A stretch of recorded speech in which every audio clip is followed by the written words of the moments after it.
ஆட்சியோட வெற்றிக்கு நீ ஒரு ஆளு போதும். தேங்க்யூ. பேர் என்ன? பேர் என்ன? நல்லா படிக்கிறீங்களா? டெய்லி ஸ்கூல் போறீங்களா? எத்தனாவது வகுப்பு படிக்கிறீங்க? 2வது காலை உணவு சாப்பிடுறீங்களா? அங்க போய் நல்லா சுவையா இருக்கா? சரி, நல்லா படிங்க. சொல்லுங்க.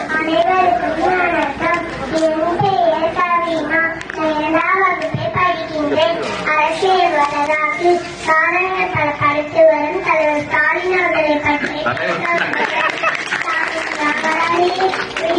போராடி என்ற பாடலுக்கு ஏற்றாற்போல் பல அற்புதமான திட்டங்களை கொண்டு வந்தார்.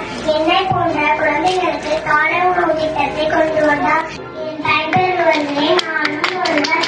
மாணவர்கள் வருகை குறைவதற்கு காரணம் வறுமையை சுட்டிட்டு உணர்ந்த காமராஜர் மதிய உணவு திட்டத்தை கொண்டு வந்தார். அதன் வழியில் தலைவர் ஸ்டாலின் அவர்கள் காலை உணவு திட்டத்தை கொண்டு வந்தார். இதனால் ஏழை எளிய மக்களுக்கு கல்வி எளிதிருத்தது. இதனால் மாணவர்கள் தட்டியின்றி பாடங்களை கவனிக்கின்றனர்.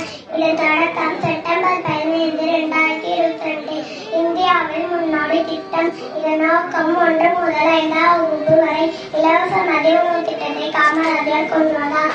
மதிய உணவு சத்துணவாக எம்ஜிஆர் கொண்டு வந்தார். சத்துணவு சத்தான உணவாக கலைஞர் கொண்டு வந்தார். முட்டை, காய்கறிகள் தலைவர் ஸ்டாலின் அவர்கள் காலை உணவு திட்டத்தை கொண்டு வந்தார். நன்றி,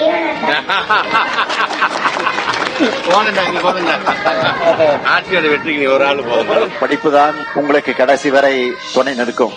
அதுதான் உங்கள் வாழ்க்கையில உறுதுணையாக இருக்கும். தமிழ்நாட்டுடைய மாணவர்களுடைய படிப்புக்கு திராவிட மாடல் அரசு இருக்கிறது என்பதை நீங்கள் மறந்துவிட வேண்டாம். அதிலும் குறிப்பாக உங்க முத்துவேல் கருணாநிதி ஸ்டாலின் இருக்கா என்பதை நீங்க மறந்துவிட வேண்டாம்.